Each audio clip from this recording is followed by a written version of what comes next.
রাধে রাধে, জয় গোবিন্দ। 2022 সালের 5 নভেম্বর হইতে আমাদের ভাগবত সঙ্গের শুভ সূচনা হয়।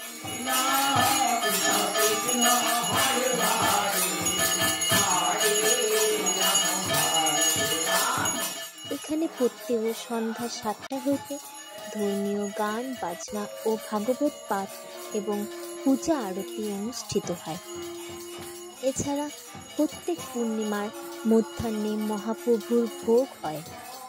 এই সহিত অনুষ্ঠানে সকল সনাতন ধর্মের ভক্তবৃন্দদের আমাদের ভাগবত সঙ্গে আসার জন্য আমন্ত্রণ রইল।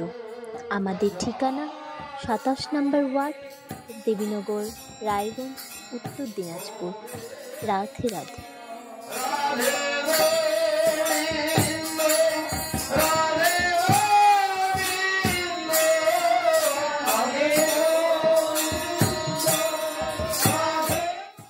এই ভাগবত ধর্মের বর্ণনা করলেন কে? প্রহ্লাদ। কাদের কাছে? সমবয়স্ক বন্ধুদের কাছে, অর্থাৎ ষণ্ডমাত গুরুদয়ের যে পুত্রগণ তাদের কাছে বর্ণনা করলেন। কি বললেন? তোমরা বয়স্য মম, আমি বন্ধু হয়ে তাই এসেছি হরি নামামৃত লয়ে। হরির নাম সুধা সবে সবে করো প্রাণ, উচ্চারণ মাত্র মুক্ত হবে এই প্রাণ।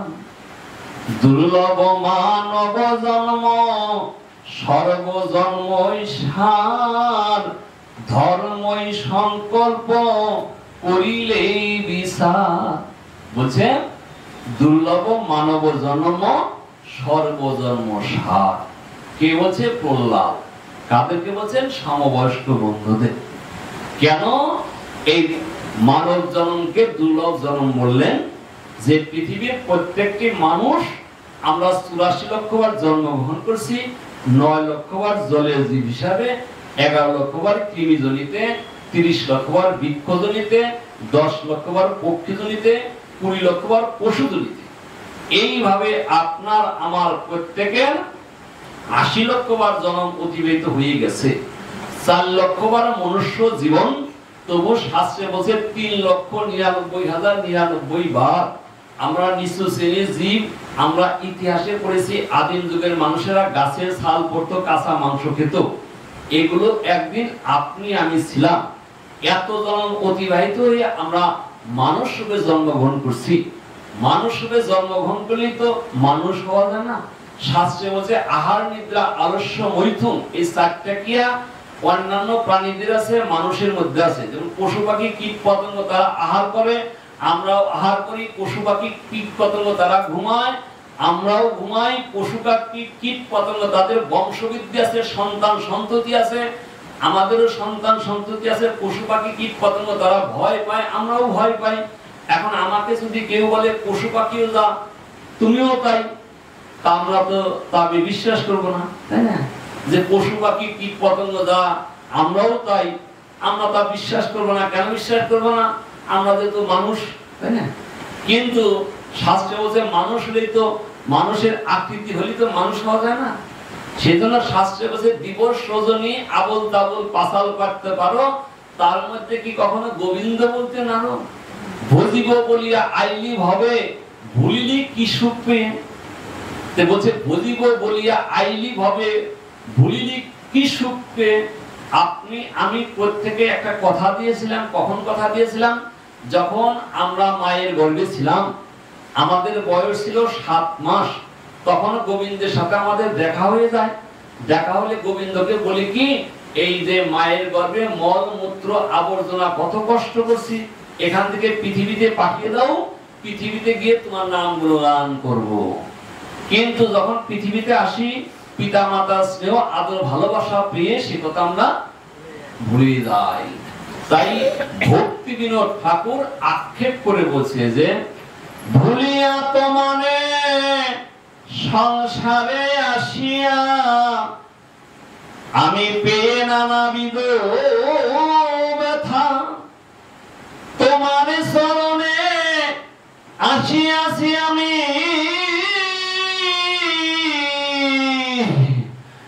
বলিব দুঃখের কথা, জননী জঠরে ছিলাম যখন আমি বিষম বন্ধন পাশে, একবার প্রভু দেখা দিয়ে মরে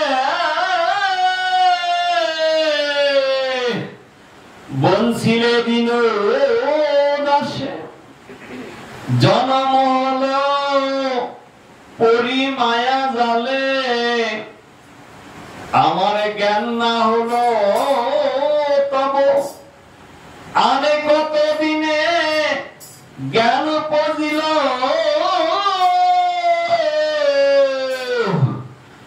আমি পাঠ করি অহরহ বিদ্যার গৌরবে ভূমি দেশে দেশে, আমি ধন উপার্জন করি স্বজন পালন করি এক মনে, তোমারে ভুলিলাম হরি বার্ধক্য এখন ভক্তি বিনোদ, কাঁদিয়া কাতরতি তোমায় ভুলিয়া জন্ম গেল বিফলে, আমার কি হবে গতি, জয় জয় রাধা গোবিন্দ।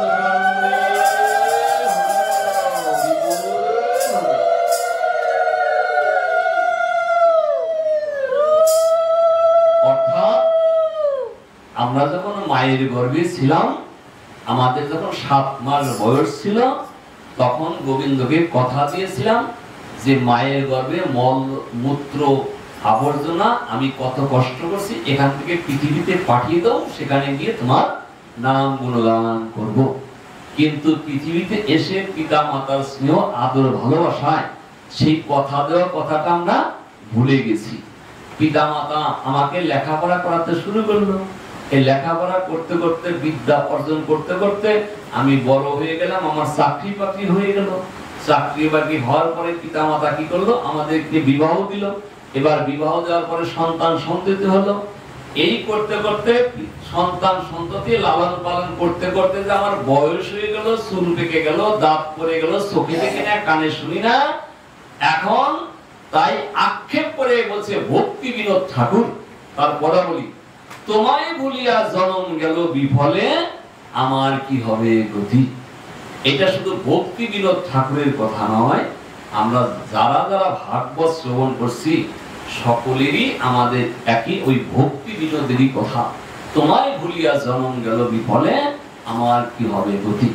কাজেই যতদিন পৃথিবীতে বেঁচে থাকি ততদিন গোবিন্দের নাম গুণগান করে যেন জীবনটা ধন্য করতে পারি, এইটাই মনুষ্য জন্মের সার্থকতা। তাই শাস্ত্রে আরো বলছে, দুর্লভ মানব জন্ম লবিয়া সংসারে, কৃষ্ণ না বলিনো এ দুঃখ কইব কাহারে। আমার দুর্লভ মানব জন্ম পেয়ে কৃষ্ণ ভজন হলো না, এ দুঃখ কাহাকে বলিব। সংসার সংসার বলে মিশে গেল কাল, লাভ না হইল কিছু ঘটিল জঞ্জাল। কিসের সংসার ছায়াবাদী প্রায়, তার জন্য কেঁদে কেঁদে বৃথা দিন যায়। ভাবুন তো, এই সংসারটার জন্য মাথার ঘাম পায়ে ফেলে আমার আমার করে আমরা কত কাজ করলাম। শাস্ত্রে বলছে, এই দেহের পতন হলে কি হবে তোমার, কেহ সুখ নাই দিবে পুত্র পরিজন। আমি যখন বৃদ্ধ হয়ে যাব তখন আমার ছেলে মেয়ে মনে মনে ভাববে এই বৃদ্ধ মা বাপরা মরলেই বাঁচি। কুকুর শিগাল তারা আনন্দিত হয়ে মহোৎসব করিবে আমার এই দেহখানি লই।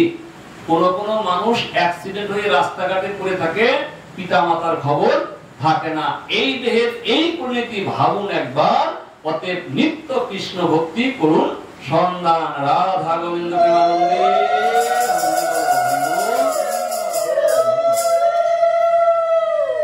এইভাবে প্রহ্লাদ সমবয়স্ক বন্ধুদের উদ্দেশ্য করে মানব জীবনের ধর্ম কি, ভাগবত ধর্ম কি এরকম বললেন।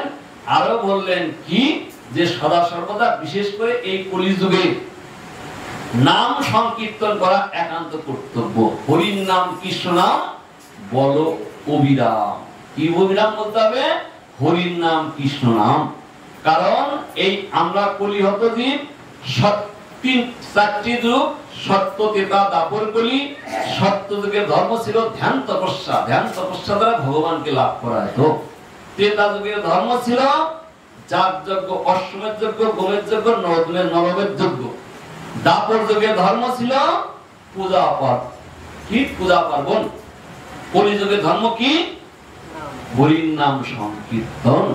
হরের নাম হইব, হরের নাম হইব, হরের নাম হইব, কেবল করৌ নাস্তব্য নাস্তব্য গতির অন্যথা। হরির নাম ছাড়া জীবের গতি নাই, গতি নাই, গতি নাই। হরি বল। তাহলে একমাত্র কলিজীবের সার হলো হরির নাম। তাই বলছে প্রাণ পাখি পিঞ্জিরায় বসে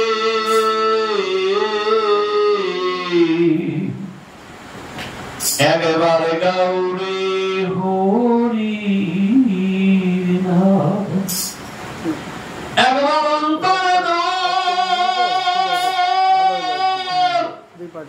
খুলে দিয়ে বলো হরে কৃষ্ণ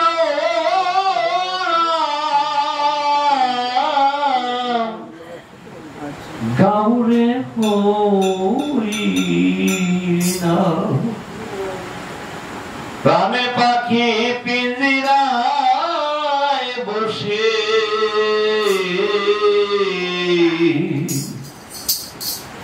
একবার গাউরে হরি নাম। এই হরির নাম হয়ে বিস্মরণ গেল না তো জন্ময়ান মরণ। কিসে হবি পিতা পালন, ও তুই পাবি পরিত্রাণ। এই হরির নাম পানের তরি, ভক্তি ভাবে নাম করবি যদি, ওটার দূরে যাবে ভবব্যাধি। এ প্রাণ হবে প্রাণারাম।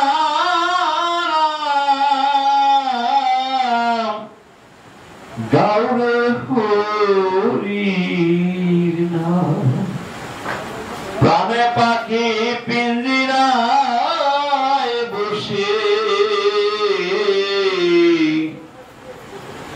একবার গাউরে হরির নাম। যার মুখে নাই কৃষ্ণ কথা সে মানবে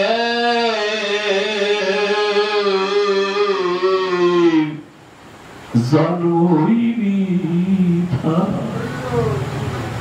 ওই নাম যার হৃদয়ে গাথা সে তার প্রাণের প্রাণ। বলছে যার মুখে নাই কৃষ্ণ কথা সে মানবের জন্মই বৃথা। হরির নাম যার হৃদয়ে গাথা সে তার প্রাণের প্রাণ। এ বল্লভের স্বভাব মন্দ, হরির নামের সাথে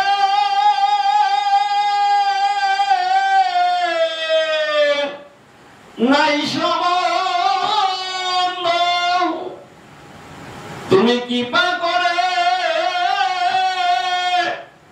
দয়াল গুরু ভব সিন্ধু আমায় করো পার। গাউরে হরি নাম। প্রাণে পাখি পিঞ্জিরায় বসে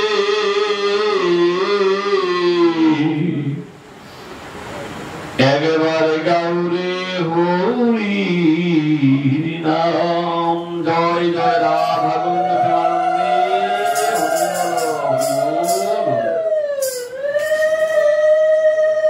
এইভাবে প্রহ্লাদ সমবয়স্ক বন্ধুদের কাছে ভাগবত ধর্মের বর্ণনা করলেন এবং আরো প্রহ্লাদ বললেন জীবনের একমাত্র কর্তব্য কি গুরুর কৃপা নিয়ে গোবিন্দের সেবা করা, কারণ আশ্রয় লয়ে কৃষ্ণ পদে তারে কৃষ্ণ নাহি পথ কাজে আর সব মরে অকারণ। যদিও গুরু হয় কৃষ্ণের দাস তথাপি জানিবে কৃষ্ণ গুরুতেই প্রকাশ। তাই শাস্ত্রে আরো বলছে যে গুরু হয় কৃষ্ণের স্বরূপ, গুরু রূপে কৃপা করেন ভক্তজনে।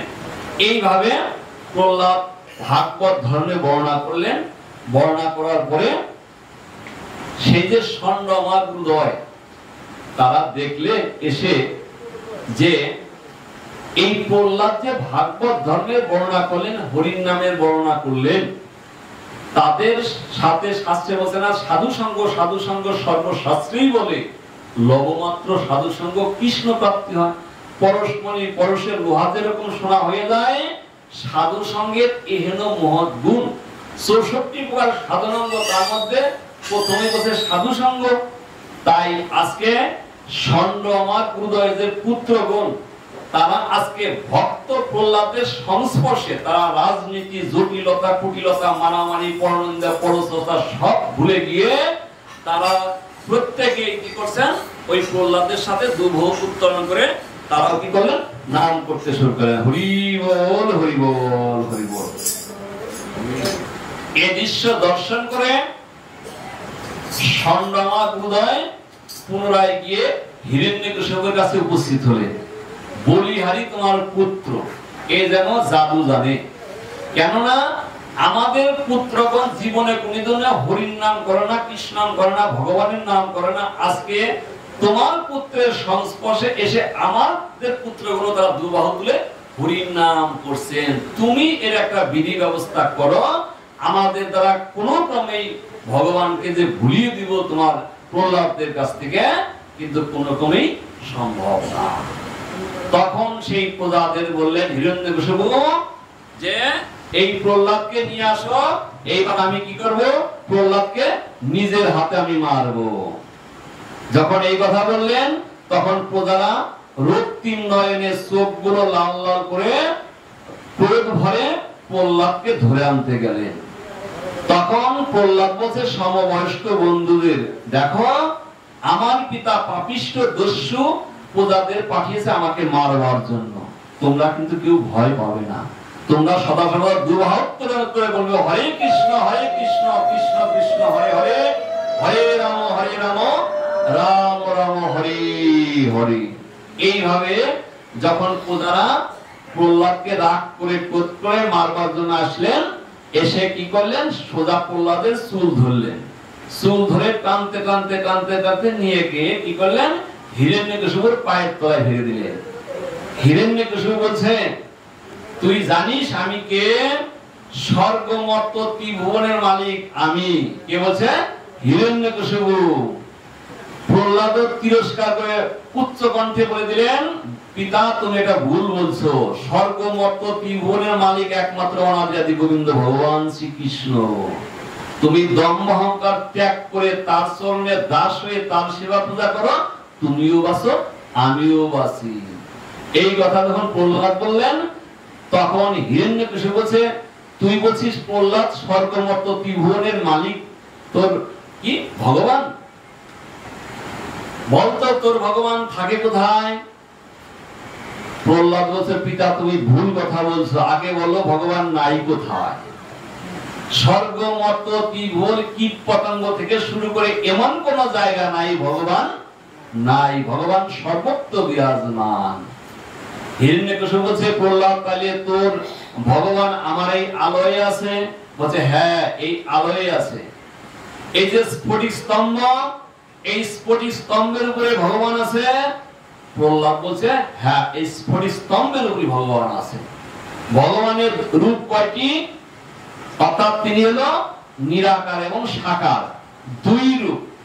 কিন্তু যে ভক্ত যেভাবে তাকে ভালোবাসে সেইভাবে ভগবান তার মনের বাঞ্ছা পূরণ করে। গীতায় বলছে না, যে যথামাং প্রবুদ্ধন্তে তাং সদগ বদমোহম অত্যন্ত বর্তন্তে মনুষ্যভক্ত সর্বস্ব। যে ভক্ত আমার কাছে যা চায় আমি সেইভাবে তার মনের বাঞ্ছা পূরণ করে থাকি। অর্থাৎ ভগবানের সাকার রূপ নিরাকার রূপ দুটোই। তাহলে ভক্ত যা চায় ভগবান তাই পূরণ করে। যেহেতু সেই হিরণ্যকশিপু বলছে প্রহ্লাদকে, তোর প্রহ্লাদ ভগবান কি স্তম্ভের ভিতর আছে? প্রহ্লাদ বলছে স্তম্ভের ভিতরই আছে। গোবিন্দ দেখলে যে স্তম্ভের ভিতর থেকে যদি আমি প্রকট না হই, তাইলে আমি যে ভক্ত বাঞ্ছা কল্পতরু আমার নামের মহিমা থাকে না। তখন হিরণ্যকশিপু বলছে, কোথায় তোর ভগবান আমি দেখে নিব। কি করলেন? পা দিয়ে লাথি মারলেন স্ফটিক স্তম্ভ। সেই স্ফটিক স্তম্ভ থপ থপ থপ করে কাঁপতে কাঁপতে কি হলো, সেখানে নরসিংহ ভগবান প্রকটিত হলো। নরসিংহ ভগবান কি? নরসিংহ ভগবান কি? নরসিংহ ভগবান কি? ভক্ত প্রহ্লাদ কি? ভক্ত প্রহ্লাদ কি? ভক্ত প্রহ্লাদ কি? এই নরসিংহ রূপে ভগবান প্রকটিত হলো। এইবার ভগবান প্রকটিত হয়ে কি করলো? হিরণ্যকশিপুকে এবার মারবে। হিরণ্যকশিপুকে কোথায় নিলেন? উরুর উপরে নিলেন। কেন নিলেন? হিরণ্যকশিপু তার দাদা হিরণ্যাক্ষকে যখন ভগবান বধ করছিলেন, ভগবানকে মারবার জন্য, প্রতিশোধ নেবার জন্য হিরণ্যকশিপু ব্রহ্মা তপস্যা করছিলেন। সেই ব্রহ্মার কাছে যে তপস্যা করে, ব্রহ্মা সন্তুষ্ট হয়ে বর দান করে। বলছে, তোমার প্রার্থনায় আমি সন্তুষ্ট, তুমি আমার কাছে বর চাও। তখন প্রথমে বর চেয়েছিলেন হিরণ্যকশিপু, আমাকে অমর বর দাও। ব্রহ্মা বলছে, আমি অমর নই, তোমাকে অমর বর দিতে পারবো না, অন্য বর চেয়ে নাও। তখন বলছিলেন হিরণ্যকশিপু, কি বলছিলেন? আমার দিনেও যেন মৃত্যু না হয়, রাত্রেও যেন মৃত্যু না হয়। আমার মৃত্যু যেন ঘরেও না হয়, আমার মৃত্যু যেন বাহিরেও না হয়। তাই না? তাহলে আমার মৃত্যু যেন কোনো অস্ত্রের দ্বারা মৃত্যু না হয়, আমার মৃত্যু যেন পৃথিবীর কোন জীব জন্তুর দ্বারা আমার মৃত্যু না হয়। এই রকম শর্তগুলো যখন চাইলেন হিরণ্যকশিপু, ব্রহ্মা বলেন তথাস্তু তথাস্তু তথাস্তু, মানে সবগুলো বলি দিলেন। এখন হিরণ্যকশিপু যে শর্তগুলো ব্রহ্মার কাছ থেকে পাইলেন, সেই শর্তগুলো রক্ষা করে ভগবান হিরণ্যকশিপু বধ করলেন। কি বলছেন? যে আমার মৃত্যু যেন মাটিতেও না হয়, আমার মৃত্যু যেন আকাশেও না হয়। তাহলে কি করলেন? মাটিতেও না, আকাশেও না, উরুর উপর রাখলেন। তাই তো? আমার মৃত্যু যেন কোন জীব জন্তুর দ্বারা না হয়, স্বয়ং ভগবান মানলেন। আমার মৃত্যু যেন কোন অস্ত্রের দ্বারা না হয়, নখের দ্বারা, ঘরেও না, বাইরেও না, ছাইসনা তলা বলে ওইখানে নিয়ে, দিনেও না, রাত্রেও না, সন্ধ্যার সময়। সবগুলো সত্য রক্ষা করে কি করলেন? সেই নরসিংহ ভগবান হিরণ্যকশিপুকে বধ করলেন। এই হিরণ্যকশিপুকে যে বধ করলেন, এবার বধ করার পরে ওই যে উগ্র রূপ, ওই উগ্র রূপের কাছে কেউ যেতে সাহস পাচ্ছে না। এইবার ব্রহ্মা সাহস পাচ্ছে না, দেবাদিদেব মহাদেব তিনিও সাহস পাচ্ছে না, লক্ষ্মীও সাহস পাচ্ছে না যে ওই রূপের কাছে গিয়ে কিভাবে তার রাগটা থামাবে। অবশেষে দেবাদিদেব মহাদেব, ব্রহ্মা, লক্ষ্মী সকলে মিলে প্রহ্লাদকে বললেন, প্রহ্লাদ তুমি যাও, তুমি পারবে একমাত্র ওই রূপকে সংবরণ করার জন্য। তখন প্রহ্লাদ গিয়ে সেখানে নরসিংহ ভগবানের স্তব প্রার্থনা করলেন, আমার জ্ঞান নাই, বিবেক নাই, বুদ্ধি নাই, আমি তোমার সাধন বদন কিচ্ছু জানি না, তুমি কৃপা করে দয়া করে নিজেই শান্ত হও। তোমাকে সান্ত্বনা করার মতো আমার ভক্তি জ্ঞান কিচ্ছু নাই, কারণ তুমি সন্তুষ্ট একমাত্র ভক্তিতে, সেই হৃদয়ে ভক্তিটুকু আমার নাই। এইভাবে যখন প্রহ্লাদের দুই নয়ন দিয়ে অশ্রুধর বইতে লাগলো, তখন হিরণ্যকশিপুর উগ্র মূর্তি সংবরণ করলেন, শান্ত হলে। শান্ত হওয়ার পরে এবার হিরণ্যকশিপু বলছে ভক্ত প্রহ্লাদকে, তোমার স্তব প্রার্থনায় আমি সন্তুষ্ট, তুমি আমার কাছে বর প্রার্থনা করো। এই কথা যখন বললেন, তখন প্রহ্লাদ নরসিংহ ভগবানের কাছে বর প্রার্থনা করলেন। কি বর চাইলেন প্রহ্লাদ? প্রহ্লাদ বলছে যে দেখো, আমার পিতা হিরণ্যকশিপু দস্যু অত্যাচারী পাপিষ্ঠ তোমার শত্রু, আমার পিতা কি কোনোদিন উদ্ধার হবে না? আমার পিতা কি কোনোদিন তোমার চরণে স্থান পাবে না? নরসিংহ ভগবান বলছে, প্রহ্লাদ তুমি যে কৃষ্ণ ভক্ত, তুমি যে বংশ জন্মগ্রহণ করছো, তোমার মাতৃকুল পিতৃকুল সাত 14 পুরুষ উদ্ধার হয়ে যাবে। সেই জন্য নারী জন্মের সার্থকতা কখন নারী জন্মের সার্থকতা তখনই কোন মা যদি জগতে প্রহ্লাদের মতো একজন কৃষ্ণ ভক্ত সন্তান পৃথিবীতে আনতে পারে, তবেই নারী জন্মের সার্থকতা। আজকে কয়াদু মাতা তার জন্ম সার্থক কেন? এরকম কৃষ্ণ ভক্ত সন্তান পৃথিবীতে আনছেন, তাই তো? এবার বলছে, আর তুমি যে বংশে জন্মগ্রহণ করছো প্রহ্লাদ, তোমার কোনো চিন্তা নাই, তোমার পিতা মাতা এমনি উদ্ধার হয়ে যাবে, তুমি আরেকটা বর আমার কাছে চাও। এইবার হলো প্রহ্লাদের শেষ বর। প্রহ্লাদ বলছে, যদি হে গোবিন্দ আমি তো তোমার স্তব প্রার্থনা কিচ্ছু জানি না, বর চাওয়ার মতো ক্ষমতাও নাই, তুমি যদি আমাকে বর দাও তার শেষ বর এইটাই দাও যে কোনদিন যেন জীবনে আমি তোমার কাছে কিছু না চাই। হরি বল। এই যে কি, এটা নিষ্কাম প্রেম, অহৈতুকী প্রেম। কাজেই আমরা পাঠে দীর্ঘায়িত করবো না, তাই আমাদের সময় অতিবাহিত হয়ে গেছে। যতদিন আমরা পৃথিবীতে বেঁচে থাকি, আমরা যারা এই পাঠ শ্রবণ করলাম, আমরা যেন সেই ভক্ত প্রহ্লাদের মতো মায়েরা যেন একটা কৃষ্ণ ভক্ত সন্তান পৃথিবীতে আনতে পারেন, এবং সেই প্রহ্লাদের মতো যেন আমাদের গোবিন্দের প্রতি প্রেম ভক্তি থাকে, নিষ্কাম বা অহৈতুকী ভক্তি থাকে, এই কামনা বাসনা রেখে আজকের মতো ভাগবত পাঠের আমরা এখানেই বিশ্রাম রাখি। হরি বল। শ্রীমদ্ ভাগবত